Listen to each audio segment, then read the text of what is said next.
Hey, everybody. Welcome back to the How Did It Happen podcast. I'm so happy to have you here, as I am with every episode.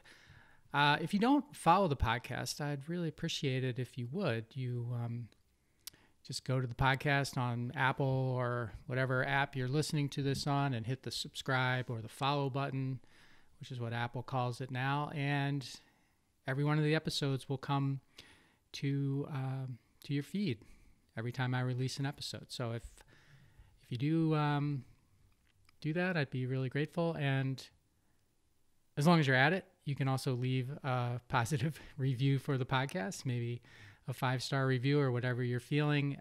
Again, on Apple or any of the podcast apps, that helps. Well, it helps people when they find the show know that it's quality, and it also helps, I'm told, on the algorithms and other things that lead people to the show. And there's a lot of work that goes into producing this, and if you do like it, I would be very happy if you would share your thoughts with the rest of the world. Now, today I have one of my short solo episodes, so I don't have a guest today. The guest is me. And today we're going to talk about something that gets a lot of press. You read about it all the time. And I think it's something that's just so unnecessary and energy draining and unproductive. And it's called being offended.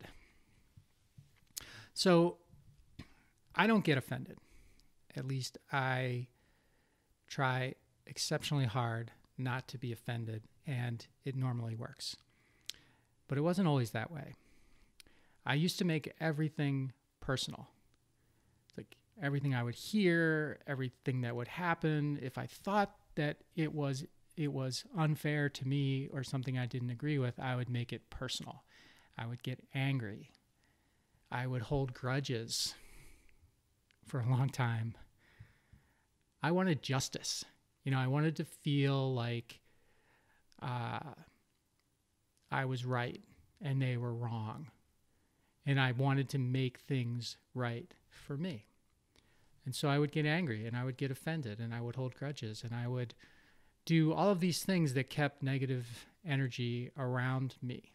Like I thought, and maybe to some extent, to a small degree, it did, but I thought that sort of, harboring these feelings, these offensive feelings would maybe give me the fuel I needed to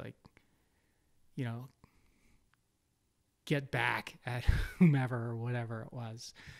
But as I got older, and I should say as I got wiser, because I hate when people say I got older, like being old is some sort of, I don't know, natural eye opener, and it's really not for a lot of people, including myself, at least on some things.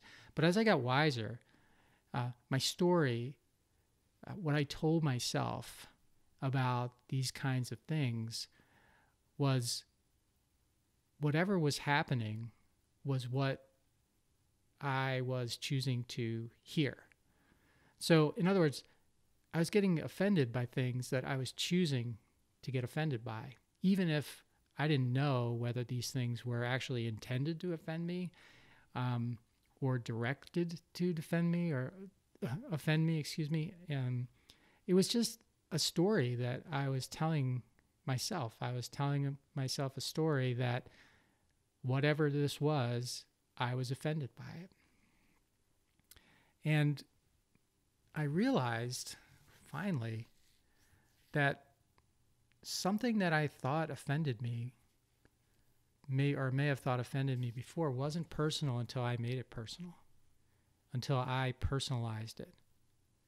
Think about that for a second. So you've got these outside sort of forces, whether it be a person or a circumstance or a letter or a notice of some kind that you get that offends you. So you are the one at that point that's making it personal. Like I was the one that was making it personal. Like I personalized it as if it was intended to offend me.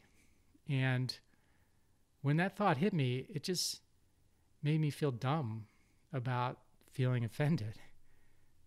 Because really, when a person or a group or someone behind, anonymous person behind a keyboard gives their opinion about something, it's just that. It's their opinion. It doesn't make it something that's mine. It's just an opinion. And if I agree with the opinion, great. And if I don't agree with the opinion, that's great too. But still, just that. It's something that someone else owns. Regardless of whether I like it or don't like it, I don't own it. They own it. And because I don't own it, it's not my property. And because it's not property, it cannot be a part of me. So I don't have the right, I don't have any obligation to be offended by anything that I don't personally own, that I have not made my property. And I would argue, neither do you. And being offended is a choice. And it's a choice that I've chosen not to make. And I work hard at it. I've chosen not to make that choice. And it's a choice that you just may never have to make either. If you just think about the ownership part of it. You can't be offended by something you don't own. That's my lesson for today. I hope you got some value for this, and I will see you next time. Thanks for listening to this episode of the How Did Happen podcast, where we believe that success doesn't happen unless you make it happen. You can subscribe to the podcast on Apple Podcasts, Google Podcasts, Stitcher, or wherever you like to listen. And while you're there, please rate it and leave a comment as well. I'd love to hear your thoughts about the show, ideas for future guests, or whatever you'd like to share. And of course, you can always find me at MikeMalatesta.com. See you next time. Thanks again for listening to the How Did Happen podcast.